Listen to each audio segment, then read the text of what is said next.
بسم الله الرحمن الرحيم الحمد لله رب العالمين حمدا كثيرا طيبا مباركا فيه كما يرضى ربنا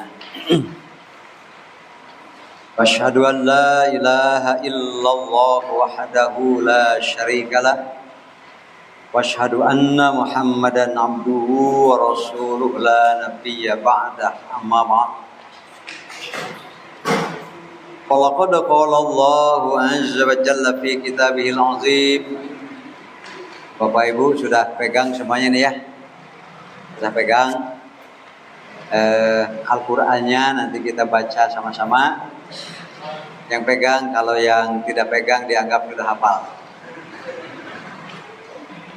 A'udzu billahi minasy syaithanir rajim. Silakan.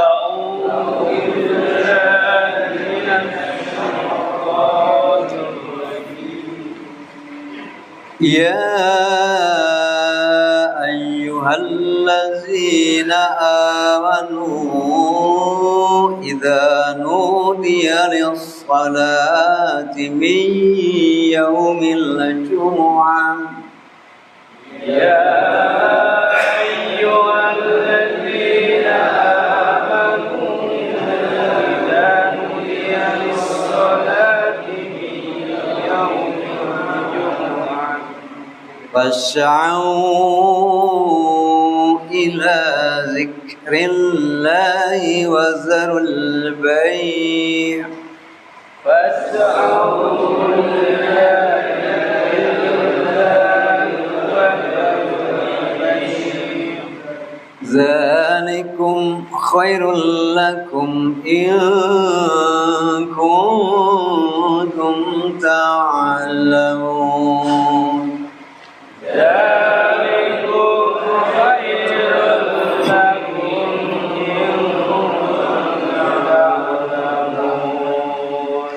Alhamdulillah, burikum bikarwatikum.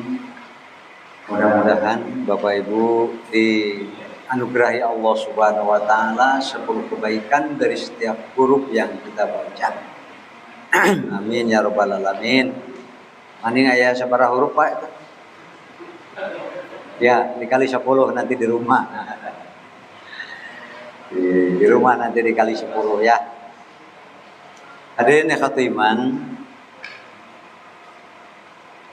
saya diberi tema sosialisasi Dewan Hizbah.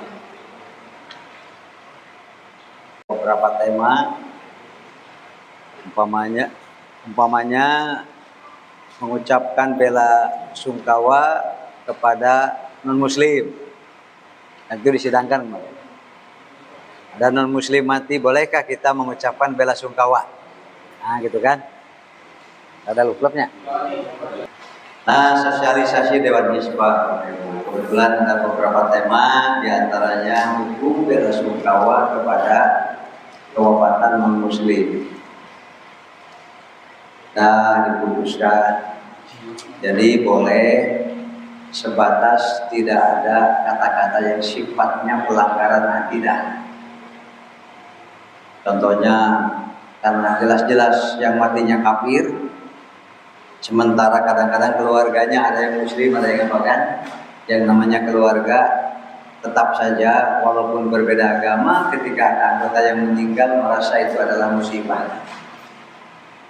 Ketika musibah ya siapapun yang merasa kena musibah, maka ambil ayat Al-Qur'an yang umum. A'udzubillahi minasyaitonir rajim. Idza asabatkum musibah qalu inna lillahi wa inna ilaihi raji'un. Itu tentang apa saja, termasuk kalau suatu kewafatan itu dirasakan sebagai musibah. Nah, lalu bagaimana batas-batas bela sungkawanya? Boleh bela sungkawa, karena dia juga manusia kan, anggota masyarakat, anggota keluarga dan sebagainya. Tetapi ketika itu non-muslim dan berbeda akidah, nah tidak boleh ada kata-kata yang sifatnya mudah-mudahan dosa-dosanya diampuni. Kenapa? Karena kita tahu hari kafir mah la yukhaffafu anhumul azabu wa hum la yunsarun. khalidin di nerakanya abadi, dan tidak ada orang kafir yang diringankan siksaannya. Yang gitu.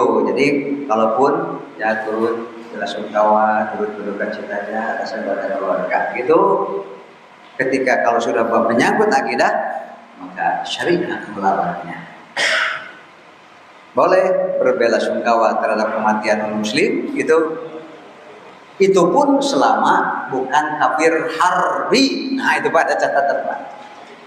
Selama bukan kafir harbi, artinya kafir-kafir yang memang sangat memusuhi bahkan merusak Islam. Contohnya, coba kalau bapak-bapak ya ibu-ibu mendengar Netanyahu maut atau mau Netanyahu memodar, gitu. Kumaha bapak paling alhamdulillah kan gitu kan? Kenapa? Karena dia kafir harbi. Tapi kalau kafir-kafir yang memang muslim tetapi hubungan tidak ada masalah, apalagi dalam share secara sosial baik-baik saja, maka tentu kita boleh berbelasungkawa, tetapi dengan batasan non muslim alias kafir, dosanya tidak akan diampuni. Jadi jangan sampai keluar kata-kata diampuni dosanya, diterima amalnya, padahal tahu kafir mah ditolak baik kan? Tidak boleh kita berdoa semoga amalnya diterima, semoga mustarih di kuburan, semoga nikmat kubur, wah itu masalah. Jadi boleh berbelasungkawa, tetapi dengan batasan hanya sebatas hubungan sosial. Itu salah satu ya. Kemudian ada lagi yang rada aheng kemarin, yaitu ilmu ekonomi Pak. Ada beberapa bank, karena saya langsung ngobrol dengan pelaku yang ditawari oleh pihak bank. Tong disebutkan lah nama-nama Haji Cucuk. Anu gaduh TGM, saya TGM, jadi terinspirasi ya. Ngobrol dengan saya. Saya ditawari, disebutnya deposito Pak. Ini bank konvensional ya Pak. Namanya 1 miliar. Sebut saja keuntungan kelebihan dari deposito. Ya artinya deposito dalam bahasa kita investasi. Kalau dalam bahasa syariah sering disebut diharapkan jadi mudharabah. Tetapi keuntungannya ditawarkan untuk diambil di muka Pak. Nah, lamun ka Bapak Ibu, Pak investasi di bank saya, umpamanya gitu ya, dari 1 miliar kita dapat umpamanya 15 juta atau 20 juta. Ditawarkan oleh bank, Pak, silakan kalau kelebihannya ini mau diambil duluan. Sebelum si uang deposito gitu kan, atau uang yang sifatnya mudharabah ini digolangkan dalam satu usaha. Di antara yang membedakan ini syar'i, ini tidak syar'i. Sebetulnya selalu sederhana Pak. Dari nu syar'i teh nyaeta ngakalan, ngaleungitkeun nu sakirana menjadi sebab tidak syar'inya. Makanya begitu ya dalam perbankan. Kenapa deposito kelebihannya suka dia sebut bunga dan itu riba? Itu gampang teman. Karena rata-rata bank-bank konvensional itu tidak memberitahu kita uang yang kita investasikan dalam bentuk deposito itu diputarnya di bidang apa. Kan itu Pak, bank konvensional mah. Orang teh mau apa akan diputar dalam usahaanmu yang kemungkinan keuntungannya sekian, sehingga Bapak akan mendapatkan sekian persen. Di akhir setelah 1 tahun uang itu diputar dalam satu usaha. Kan kalau dalam bank konvensional mah orang tidak bisa tertelepek. Ya, kenapa nanti yang pinjam bisa siapa saja, yang pinjam bisa usaha apa saja. Kenapa? Karena perbankan konvensional mah apa usaha halal yang usaha haram. Oh ini perusahaan mau bikin minuman keras, ya selama ada izin mah negara dihalalkan. Sehingga ketika pinjam ke bank jadi kasih Pak. Da bank mah penting mah jangan leuwih nah, gitu kan? Nah, kalau bank mudharabah, kenapa mudharabah disyariahkan? Nah, orang yang menanam saham di bank-bank syariah dalam bentuk mudharabah itu nanti akan transparan. Uangnya akan diputar oleh di perusahaan anu dan sebagainya, sehingga perputaran uang ini menjadi halal. Lalu lebihnya itu adalah sama dengan bagian saham sesuai dengan persentase yang kita tanamkan dalam saham yang disebut mudharabah. Bersidanglah Dewan Hizbah karena ada kasus dan pertanyaan, kalau kita mudharabah, investasi 1 miliar. Sebelum uang ini diputar, betapa baiknya bank ini. Kata bank, silakan Bapak, ini kelebihannya dalam 1 tahun itu umpamanya 20 juta, Bapak bisa ambil duluan.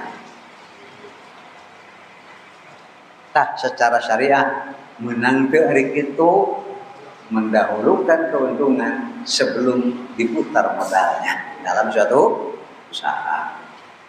Kan pikiran itu pasti ada 2 macam, Pak. Apa ada 2 macam? Kan biasanya ada yang sifatnya kalkulatif, ada yang sifatnya spekulatif. Beberapa usaha di Dewan Hizbah, ya gitu.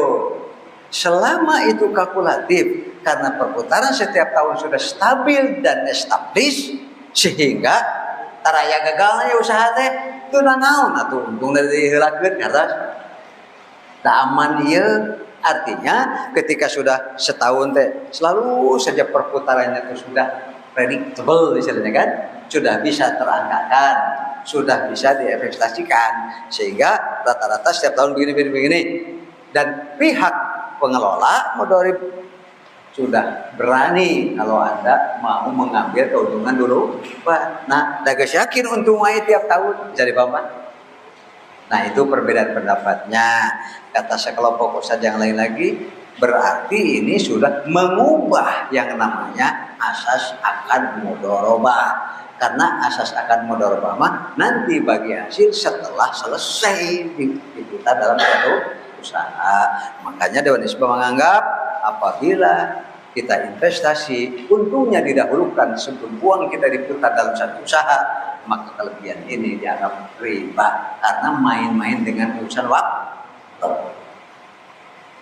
Yang itu keputusan-keputusannya hanya beberapa saja di antaranya. Nah, sesuatu yang aheng besar jarang-jarang terjadi. Ada satu masalah sidang tidak diputuskan, Pak.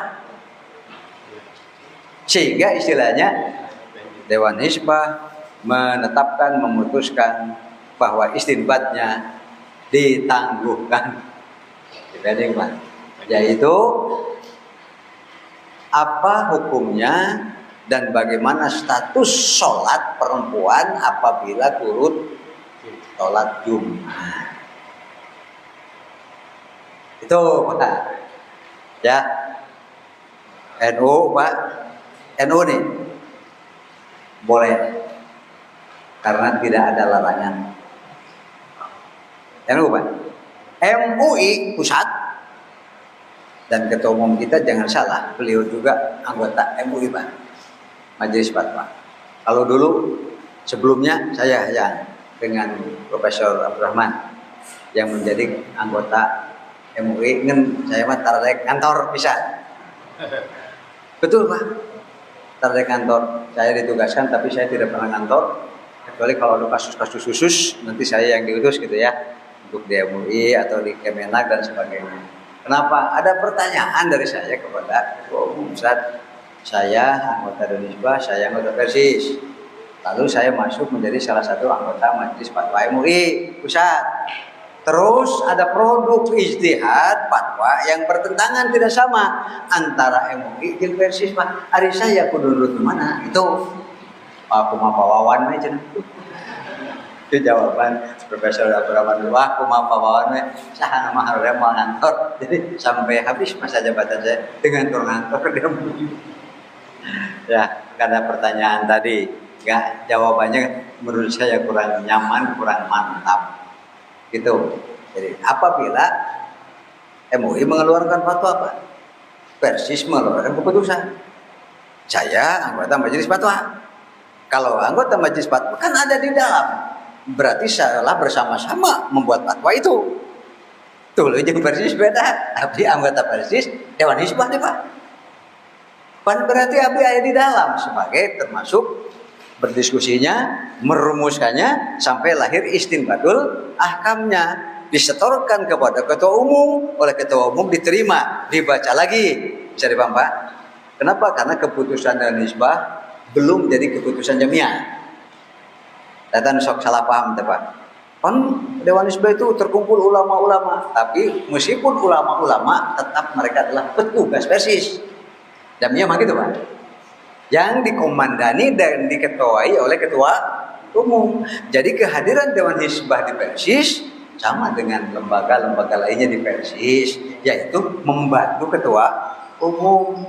Kalau Dewan Tapkir masalah-masalah umum, kalau Dewan Hisbah masalah-masalah hukum syar'i, kalau Dewan Hisab dan Ru'yat tentang masalah-masalah astronomi. Semuanya kalau sudah bekerja itu atas perintah ketua umum, sehingga setelah selesai bekerja, umpamanya sidang, hasil keputusan tidak bisa Dewan Hisbah menerbitkan keputusan sidang, bisa dibahas. Setorkan dulu kepada ketua umum. Itulah hebatnya ketua umum Persis. Walaupun ini hasil ijtihad para ulama Persis. Ulama Persis mana? Yang ditunjuk dan diangkat oleh ketua umum. Bisa diberhentikan kapan saja, bisa mengangkat anggota baru kapan saja. Ketua umum itu Pak. Itu sebabnya mengapa beliaulah nanti yang harus mempertanggungjawabkan masa kerja 5 tahun di muktamar. Dewan Hisbah macara alik we ngabandungan, tidak perlu mempertanggungjawabkan. Jadi Dewan Hisbah kinerjanya bertanggung jawab kepada siapa? Kepada ketua, kata siapanya. Sehingga selesai sidang, tadi kita kadang-kadang bahasa cek bahasa orang mana sudah biasa. Ini sudah diputuskan Dewan Hisbah, banyak. Begitu di berapa? Ini sudah ada keputusan Dewan Hisbah. Sebut saja teteh bahasa benar sebagai penghormatan kepada anggota Dewan Hisbah, tapi kurang tepat kalau itu bahasa jamnya. Udah bahasa jamnya maupun ini sudah menjadi keputusan jam. Bapak Ibu jadi anggota lalu dibayar. Itu dibayarnya oleh Dewan Hisbah atau oleh ketua umum? Ketua umum Pak, termasuk anggota Dewan Hisbah. Jadi anggota Persis nanti dibayar oleh ketua. Itu maksud saya, itu hierarki dalam kejamian. Sehingga setelah selesai sidang, setorkan kepada ketua umum. Maaf ya Pak, ekstrimnya begini. Ketua umum baca, ini jangan dulu diterbitkan, ini dipending saja biarkan. Disimpan oleh ketua umum, nggak akan nyebar kemana-mana. Baru nanti disebut resmi keputusan jamnya oleh ketua umum. Ini keputusan resmi hanya lampiran dari surat ketua umum kepada umat beliau. Disebut Persis, bahkan kepada yang lain-lain di luar Persis diberi surat yang namanya surat dari PP Persis. Makanya di luhurnya kop surat PP Persis piada. Di bawahnya ada nomornya, ada apanya, di bawahnya ada tanda tangan ketum dan sektum serta ada cap PP Persis. Dilampirkanlah keputusan Dewan Hisbah, lalu disebarkan sosialisasi namanya. Ketika sudah disebarkan disebut keputusan jam. Bisa dipaham Bapak Ibu ya? Maksud saya begitu, kedudukan Dewan Hisbah memang kumpulan ulama, tapi secara kejamiahan mah mereka tidak berdiri sendiri. Sama dengan ketua bidang bertanggung jawab kepada ketua umum, ketua bidgar bertanggung jawab kepada ketua bidang. Lembaga-lembaga yang dibentuk oleh baik melalui muktamar maupun oleh PP Persis, semuanya juga itu keberadaannya membantu ketua. Jadi si orang numpang berat tugas nanti sahabat ketua umum. Mbak Bapak jadi ketua umum Persis. Tahu tadinya. Hari dunia mah bisa hampang ke di akhirat baru. Di akhirat lantaran di Persis banyak menyangkut hukum syar'i. Itu sebabnya selalu berusaha untuk berhati. Nah, tentang hukum perempuan apabila turut sholat Jumat. Kalau bapak-bapak, ibu-ibu tidak setuju bisa langsung aja.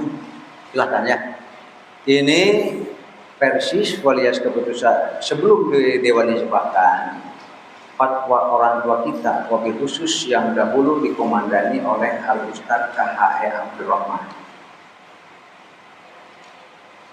Beda dengan Hasan, beda dengan putranya Al-Ustaz Kiai Abdul Qadir Syah.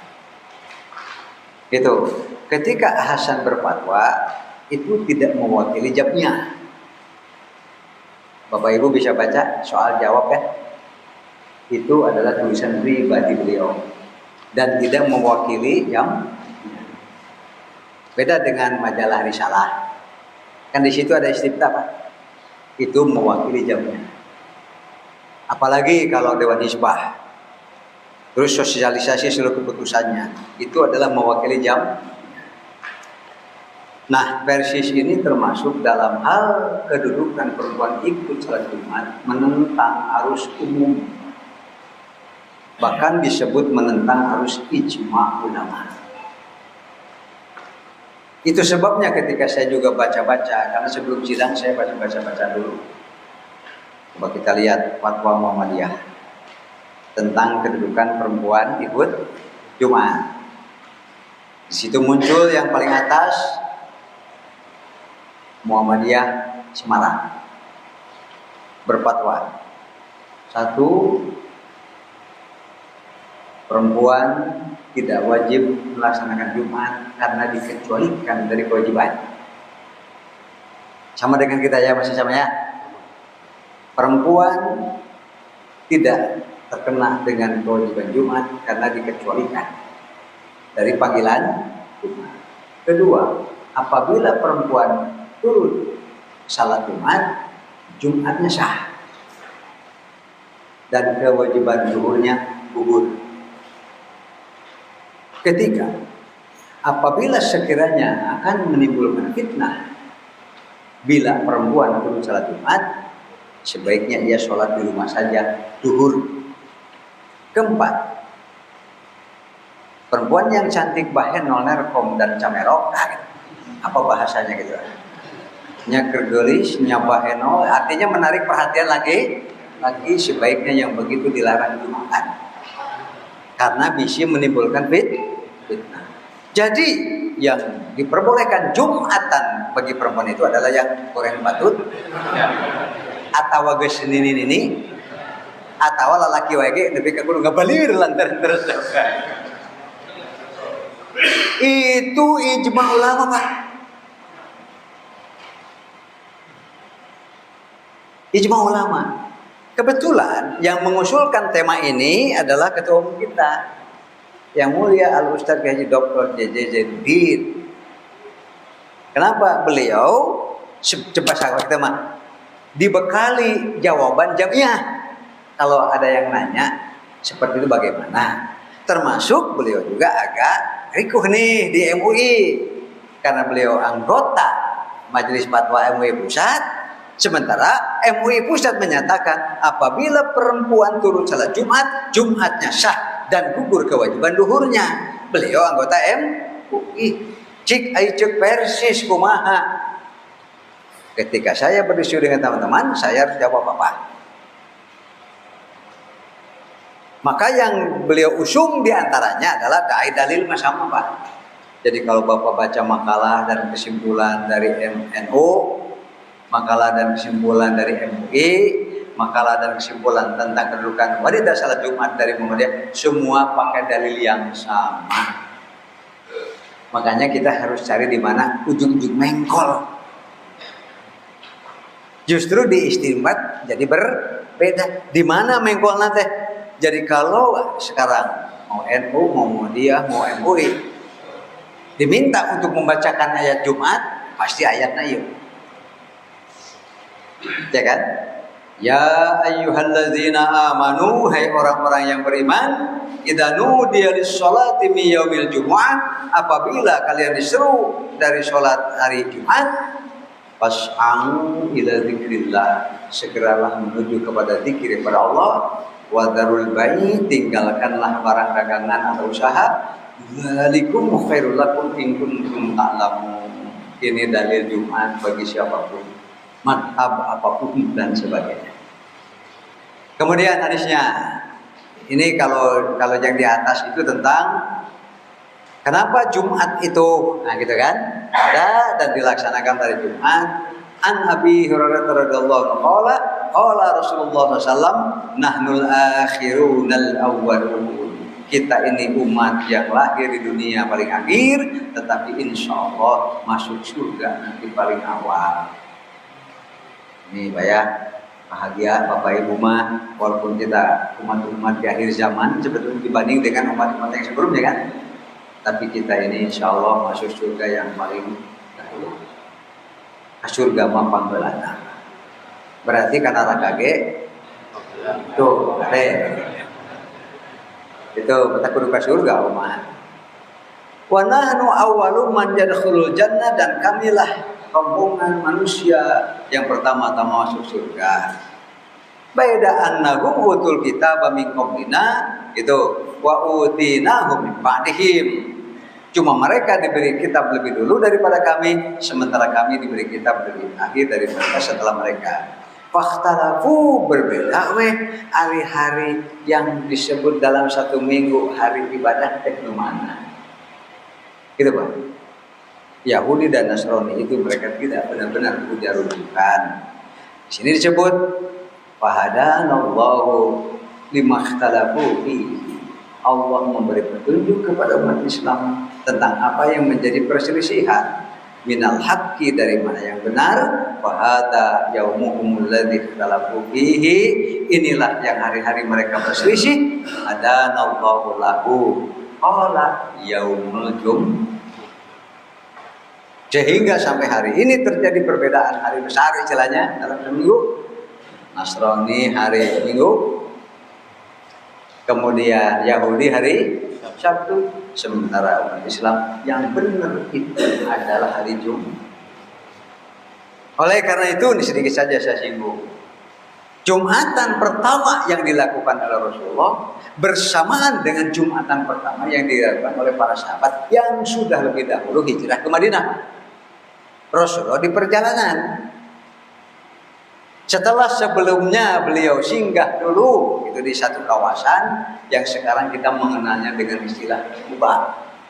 Yang di situ ada Masjid Quba. Mondok dulu Rasulullah di situ satu malam, besoknya membangun masjid.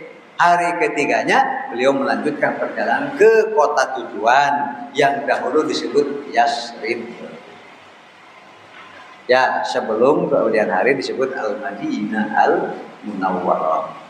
Di perjalanan Rasulullah menerima perintah, ayo mulai laksanakan Jumat. Karena ayat Jumat sendiri ini turun di Mekah Pak, cuma belum bisa dilaksanakan. Kenapa? Ya masuk Islam saja masih sembunyi-sembunyi, makanya bisa Jumaahannya banyak berjamaah gitu. Nah makanya Jumatanlah pertama Rasulullah sebelum sampai ke kota tujuan. Dari Mekah perjalanan lebih kurang sekitar 450 kilo lah itu ya. Sampai di Kuba baru beberapa jam melakukan perjalanan menit Jumatan datang. Jumatanlah beliau. Jadi kalau Bapak Ibu mencari dalil pernahkah Rasulullah mengerjakan Jumat di perjalanan, hanya ini. Hanya ini. Jadi Bapak Ibu insya Allah tidak akan menemukan Rasulullah pergi ke Perang Tabuk jaraknya 670 kiloan. Ditempuh dalam waktu hampir 1 bulan pulang pergi Pak. Itu kalau dihitung berapa kali Jumatan? Ya kurang-kurangnya 4 kali. Tidak ada ceritanya Rasul sholat Jumat. Rasulullah berhaji berangkat lebih kurang tanggal 5 Dzulhijjah, Dzulqa'dah. Selesai haji beliau tanggal 13 ya kan? Karena beliau nafar akhir. Lalu melakukan perjalanan pulang dari tanggal 13 lebih kurang perjalanan 7 hari. Jadi kalau dihitung tanggal 5 sampai tanggal 13 berarti 18 hari ya. 18 hari ini selesai hajian. Lalu pulang 7 hari. 18 sama 7 25. Jadi perjalanan haji beliau itu dari tanggal 5 lebih kurang tadi tambah 13 tambah 7 ya gitunya. Jadi 25 hari. Seberapa kali Jumat? Lebih kurang paling tidak 3 kali Jumatan. Ada dalilnya Rasul Jumat? Tidak. Jadi kalau kita mengatakan tidak diceritakan bukan berarti tidak ada Jumatan. Ya, mau bisa diterima Pak? Alasan itu terlalu besar peristiwanya. Jamaah haji lebih kurang 100.000 orang. Bayangkan Pak, kalau Jumatan di perjalanan, secara akal tidak bisa menerima, tidak seorang pun yang menceritakannya. Justru yang ada adalah Nabi salat zuhur, asar di jama dan qashar. Nama ayat dalil. Di perjalanan ayat Nabi salat naon gitu Pak. Ketika hari waktu putu Makkah lebih lama lagi. Beliau berangkat di akhir Ramadan. Beliau pulang dan umroh dulu pada bulan Dzulqa'dah. Jadi ada bulan Syawal, ya kan? 1 bulan penuh Pak.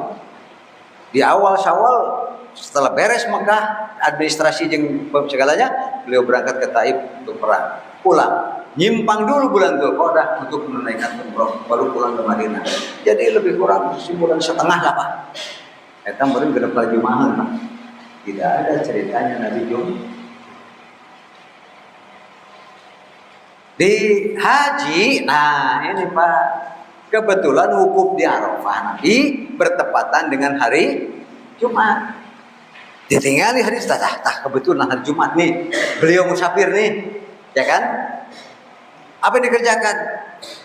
Pamaro bilalan ayu aldina wa qoma fasallallahu alaihi wasallam. Hari Jumat itu Nabi memerintahkan Bilal nih sholat berjamaah di Arafah pada hari Jumat Pak. Tidak Jumatan. Justru yang ada adalah Nabi sholat zuhur, asar di jama dan di qashar. Jadi ada bukti bahwa waktu safar Nabi mengerjakan zuhur dan asar. Tidak ada bukti Nabi mengerjakan Jumat waktu safar apapun kecuali waktu proses hijrah sebelum sampai ke pusat Tapi ketika dirangkum berarti Jumatan ayah. Bisa dipaham? Duhur juga ada. Jadi tinggal pilih sehingga lahirlah keputusan dan nisbah musafir boleh tidak Jumat. Supaya terasa bahwa tetap Jumat itu yang utama, mengingat ya ayyuhalladzina amanu idza nudiya satu bab tentang keputusan dan nisbah. Mengapa ada keputusan musafir boleh tidak? Jadi kalau bapak-bapak ibu penasaran, sudah saya susun bukunya tentang musafir boleh tidak.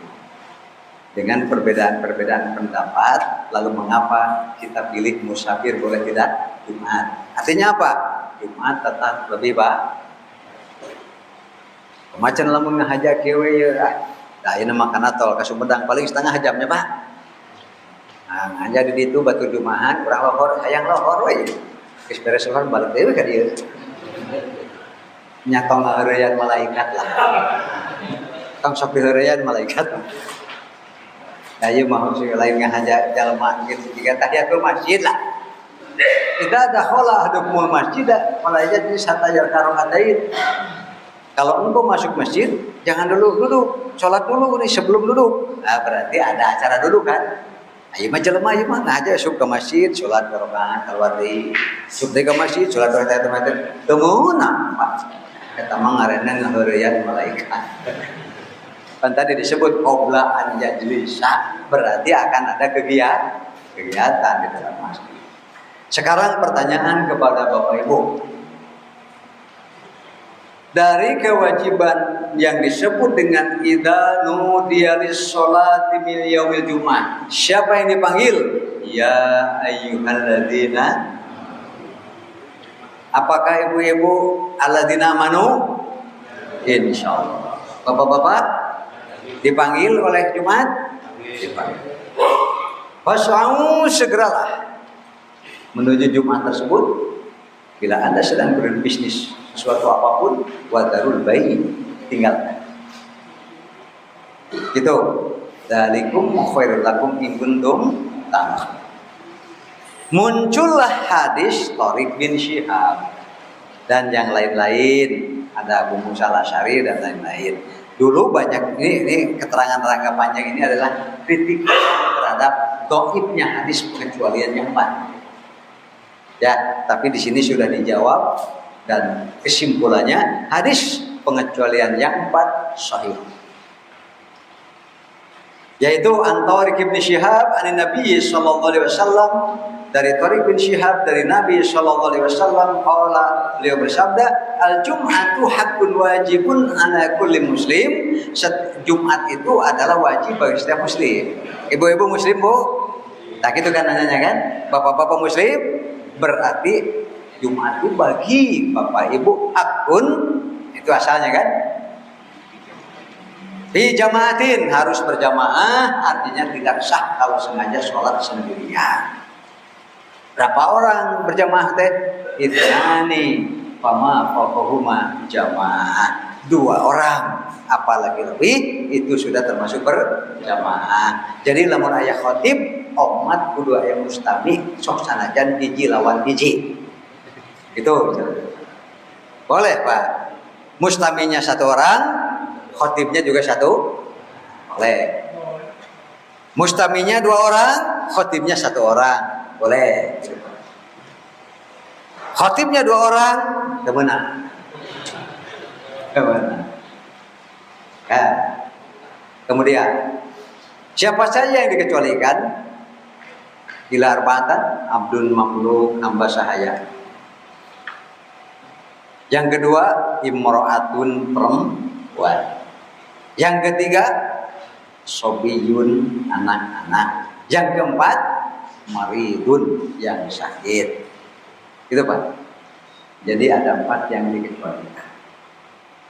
Sekarang pertanyaannya kepada Bapak dan Ibu. Kalau ada anak-anak dibawa Jumatan oleh bapaknya, boleh tidak, Pak? Boleh. Terus disuruh mandi, boleh nyuruh mandi, Pak?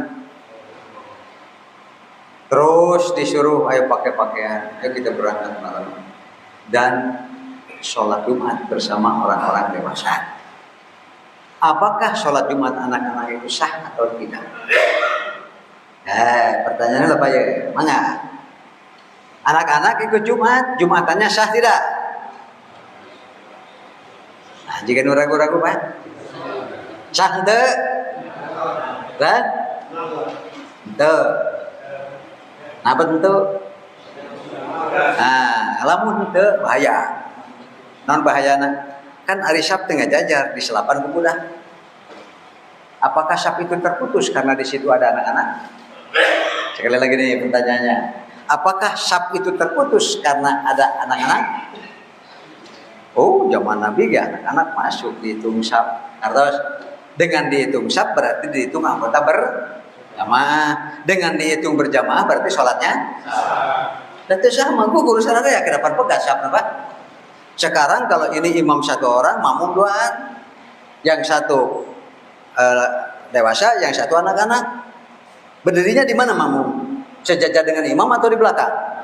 Tuh, keringan di belakang. Berarti anaknya berjamaahnya sah. Ai sholatna kita lohor deui entong kayak muntos Jumaah.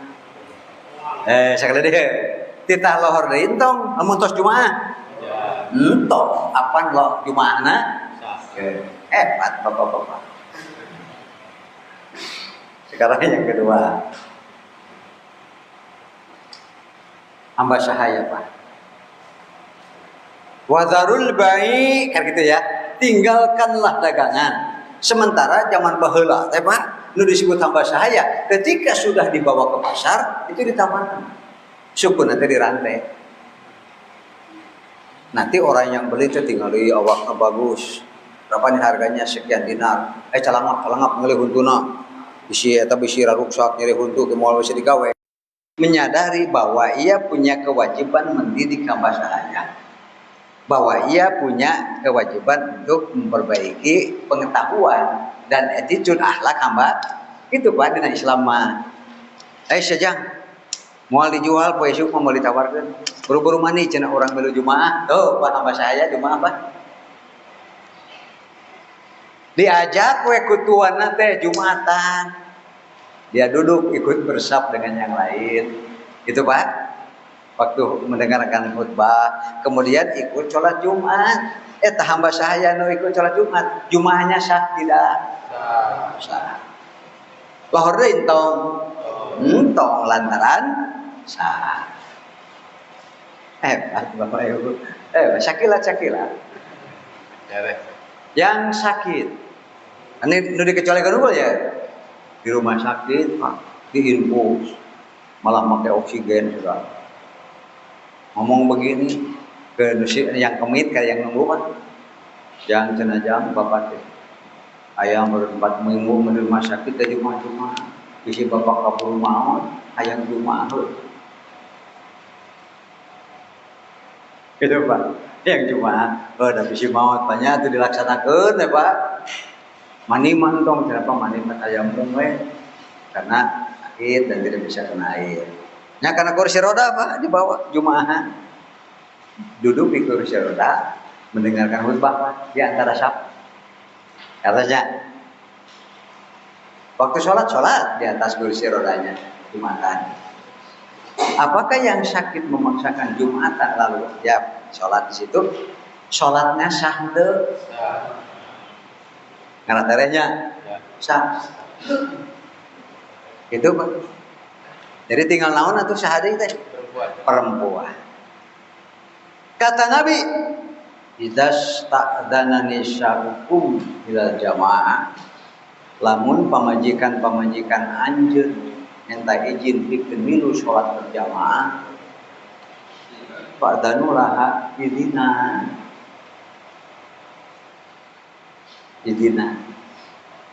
Nya atuh si pamajikan teh nya da hayang tiga lalaki Jumaahan Pak. Berjamaah pahalana ge 27 derajat. Apalagi ditambah mendengarkan khutbah. Apanya teh nu kabagian ontak pakai gitu kan. Iming-iming teh minta izinlah dia ke suaminya. Mau sholat berjamaah Jumat. Izinan tong? Dapat entong. Apa cek hadis ke? Lamun pamajikan anjeun minta izin bikin sholat berjamaah, izinan. Nah, di bapak entong. Lamun ngijinan ngaranna sunah Rasul, kan gitu banyak. Lamun teu ngijinan sunah saha eta? Mimiti siri koneng. Tadi mah sirina. Ayeuna mah rada siri koneng mah. No kadua, berangkat we si perempuan teh turut sholat Jumat. Sah teu sholatna? Sah. Bu, sah teu sholatna? Pas sholatna sah teu? Da tadi masa tararik anak-anak ikut Jumatan sah teu? Sah. Lohor tong? Tong. Hamba sahaya ye, ayo urang Jumatan, milu Jumaahan. Sah? Lohor tong? Tuh pan geus sahnya. Nu sakit maksakeun. Sah. Lohor tong? Perempuan diizinan. Sah teu Jumatna? Sah. Itu bila bapak-bapak berpendapat bahwa sah berarti sama dengan ijma ulama, sama dengan MUI, sama dengan NU, sama dengan Muhammadiyah. Mun bapak-bapak nyebut sah ngaranna mahiwal. Iya kan beda kan dengan yang lain-lain. Qala Ibnul Munzir berkata, faqad ajma'al ulama annal mar'ata laysat min ahli huduril Jumat.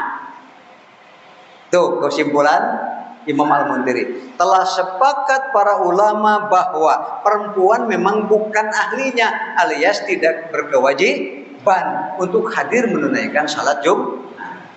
Dua, waqad ajma'al ulama wa aidan, dan ulama pun sudah sepakat bahwa apabila mereka sholat Jumat, sholat anhu sholatuha, sah sholatnya, wasakotot anha duhruha, gugur sholat duhurnya.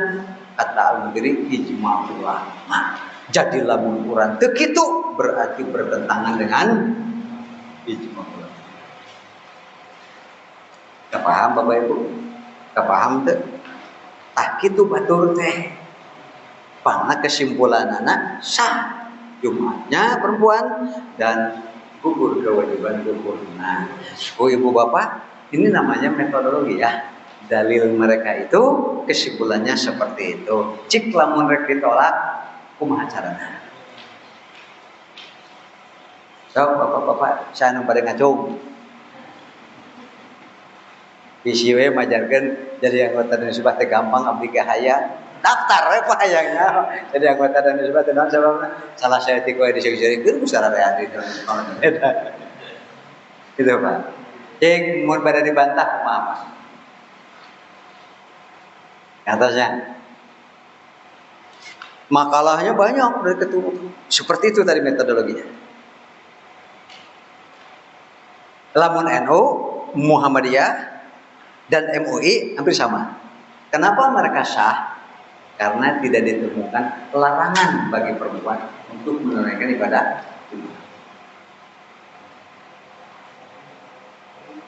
Kalau mereka ikut Jumatan sah karena tidak ditemukan larangan untuk perempuan ikut ibadah alasan tidak ditemukan larangan.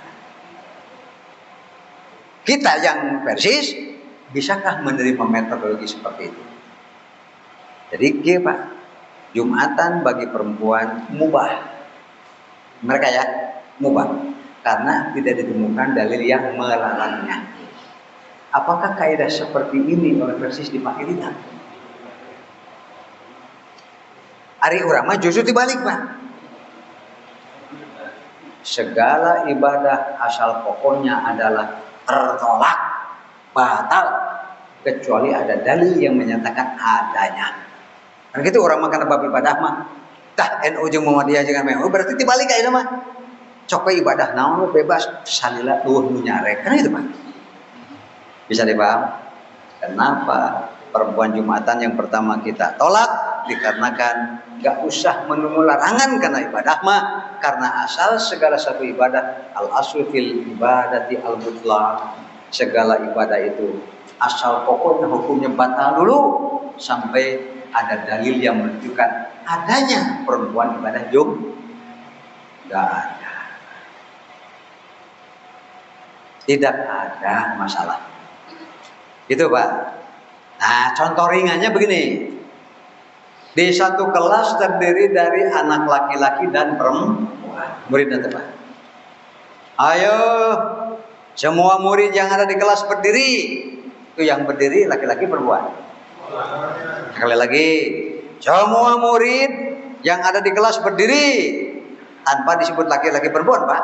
Itu yang berdiri murid laki-laki murid perempuan. Semuanya berdiri. Kumalamun itu berdiri Pak. Cicing we. Periksa. Bisi wadam. Bisi wadam Pak. Nyata hari anjeun teh lalaki awe. Dialah cenah urang teh ngalian lah. Berarti berdiri semua karena mereka mau. Setelah semuanya berdiri, guru ngomong lagi. Semua murid di dalam kelas keluar kecuali perempuan. Siapa yang keluar? Laki-laki. Kumaha lamun aya awewe nu milu keluar? Banci. Carekan tong. Ai maneh lalaki awewe nya. Cimpuku hirup teh. Mun lalaki keluar, mun awewe. Itu Pak. Gunanya ada pengecualian. Jadi Ibnu Mundhir mengatakan sepakat bahwa perempuan tidak ahlinya alias bukan peruntukannya untuk ikut sholat Jumat. Sepakat. Ngenu nomor kaduana sepakat juga bahwa bila mereka turun sholat Jumat, Jumatnya sah. Kewajiban duhurnya gugur. Dalilna naon? Bila istri-istri kamu minta izin untuk berjamaah, izinan eta. Paling gampang paling deet mah. Atasnya terus we minta izin. Tak itu si istri teh untuk sholat berjamaah. Dari aspek berjamaahnya kan Jumat berjamaah. Dan tidak ada kata-kata berjamaah bagi perempuan boleh bila diizinkan suami kecuali berjamaah Jumat, kan enggak ada. Itu Pak Nusanes teh. Kenapa berpikir seperti ini dan metodologi seperti ini tidak kita pakai? Karena sudah jelas bahwa perempuan tidak terkena dengan kewajiban Jumat, dan satu ibadah itu baru ada kalau betul-betul ada dalilnya yang menyatakan adanya ibadah tersebut. Sehingga kembali kepada al-aslu fil ibadah al-billah. Gitu. Hatta yadulad dalilu ala amrihi, pamannya ya.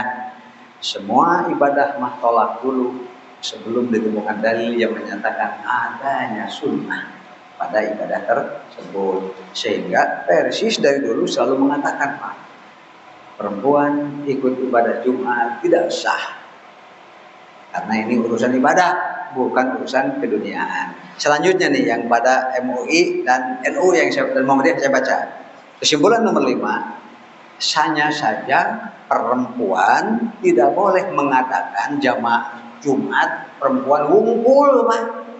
Ada poinnya.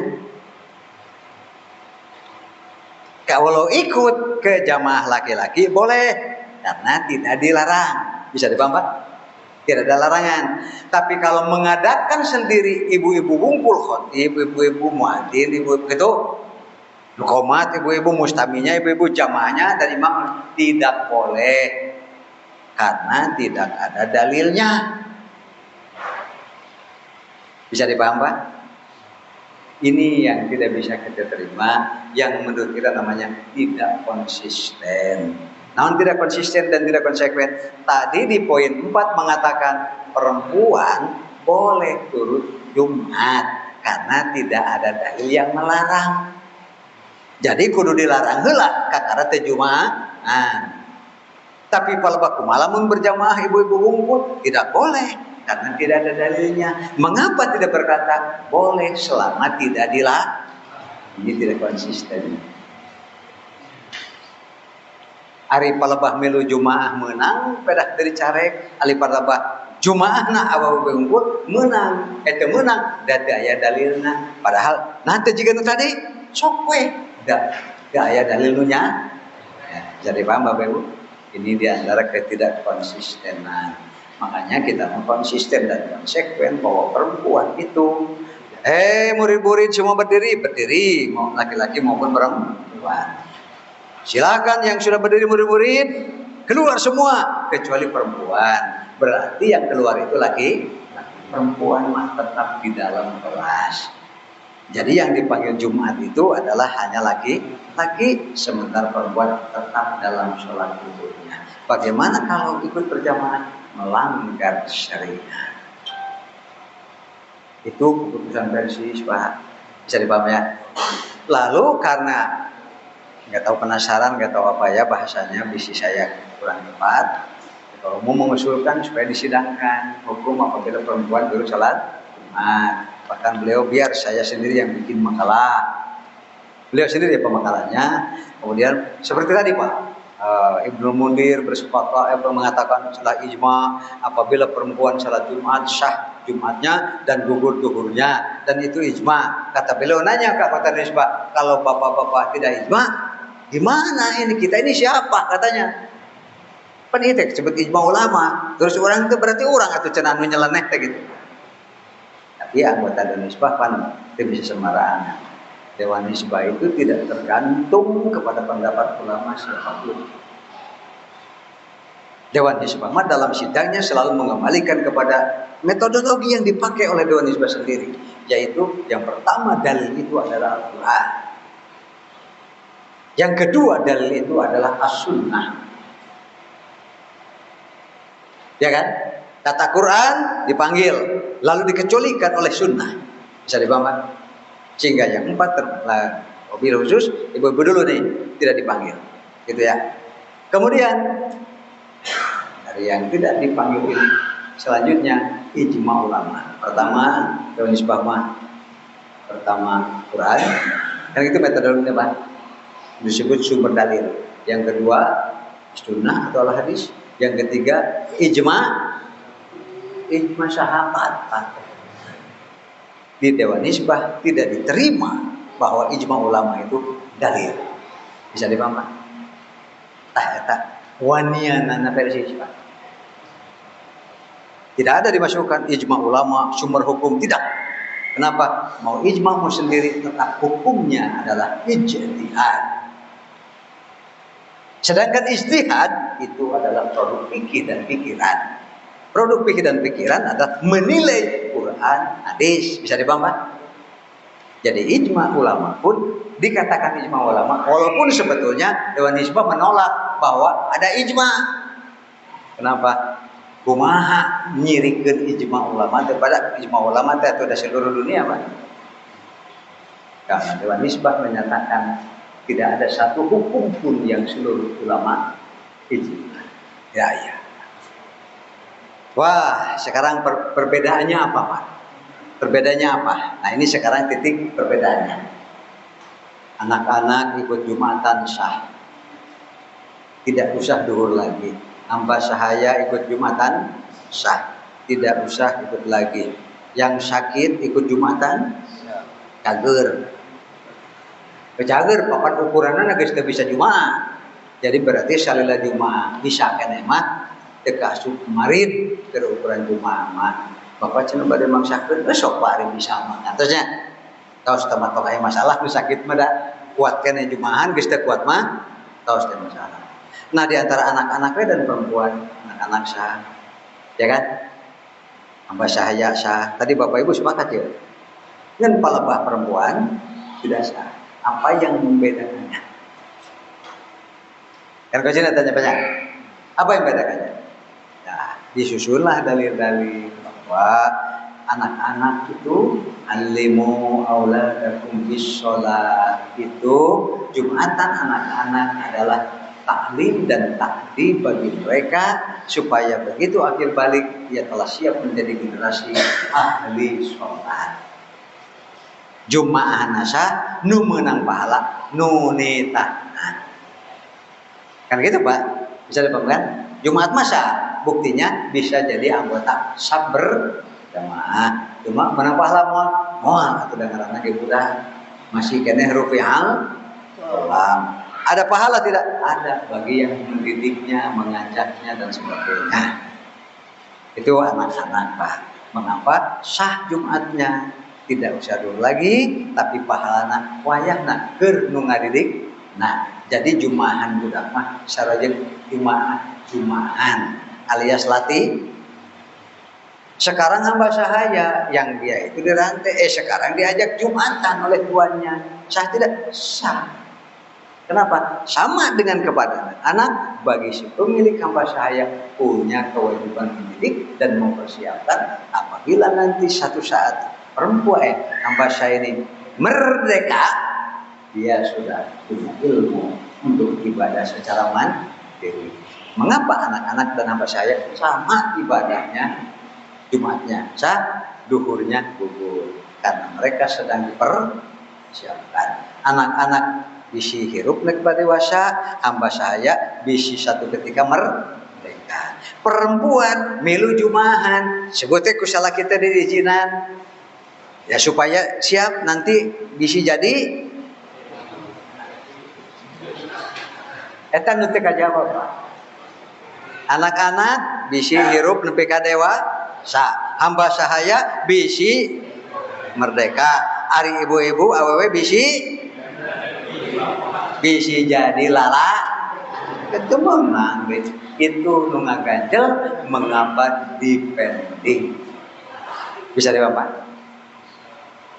Beres sidang ada beberapa peserta dapat akhirnya membahas bapak ibu ke sidang disebab pada ngiring, nanti biasanya disediakan TV di luar, silahkan akhirnya mah takhir sidang teh silahkan terbuka biar tahu yang memproses sampai satu kesimpulan teh tidak mudah gitu, Pak. Begitu selesai anu nyalampurkeun Ustaz nah dipending atuh Ustaz begitu pecenah orang eleh gitu. Nah jeung eleh jeung meunang sagala kos beres di boy.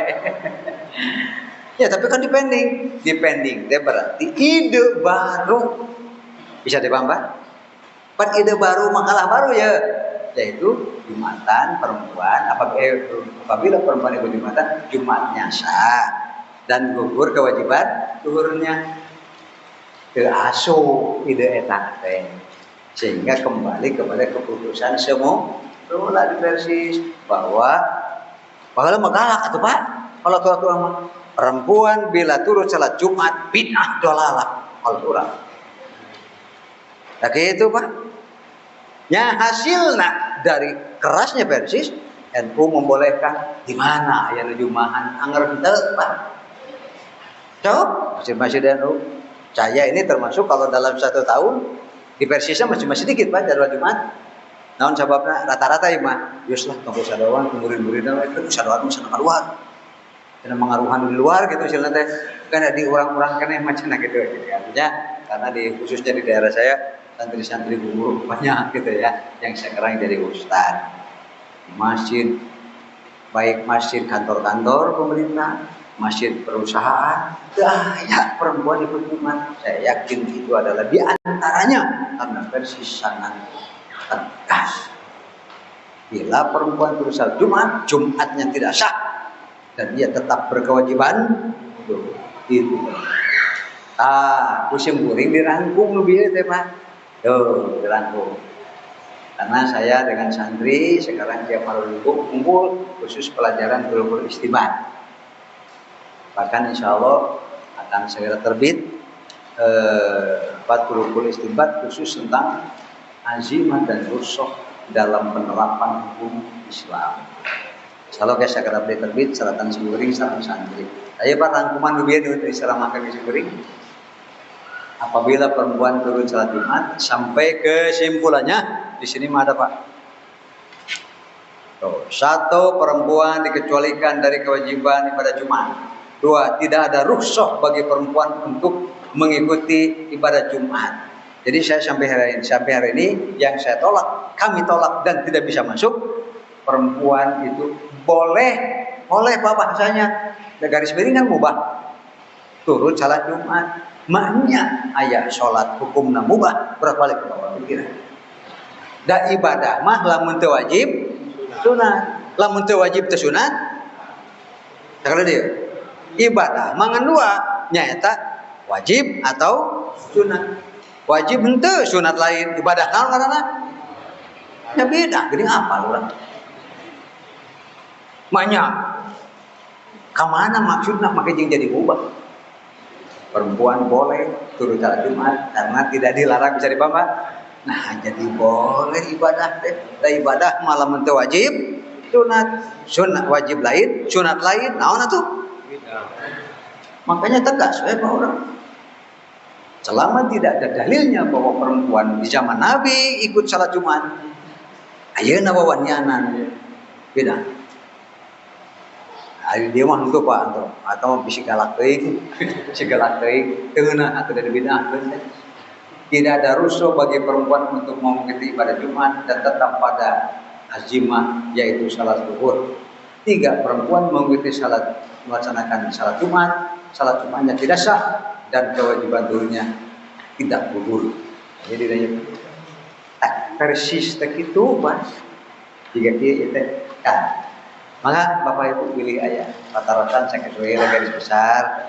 Jadi singkat mah tilu nu kahiji tadi, apabila ada bank mau konvensional mau syariah namanya ya, lalu menawarkan ketika kita menyimpan deposito keuntungannya dipersilakan untuk diambil duluan. Monggai eta kudu dinyatakan riba dikarenakan melanggar akad yang namanya mudharabah. Da ari pembagian untung mah harus setelah digolang, tidak boleh sebelum diolahkan.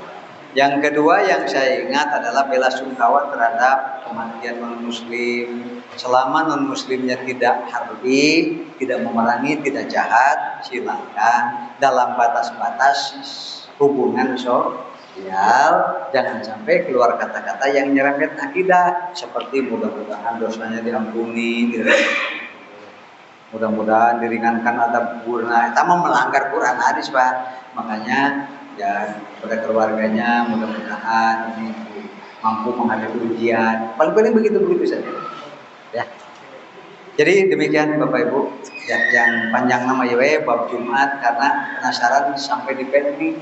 Lalu orang bertanya kepada saya langsung, nah, itu macam orang eleh. Ininya adalah cara kami takrim kepada pemakalan, kan? Jadi ide barunya seperti fatwa MUI itu tidak bisa masuk ke kita karena kita menolak metodologinya. Sehingga kita berkesimpulan tetap pada yang awal, yaitu tidak ada Jumat bagi perempuan, dan apabila perempuan turut serta Jumatnya tidak sah, dan tetap pada kewajiban tutur. Nah, ini ada fatwa.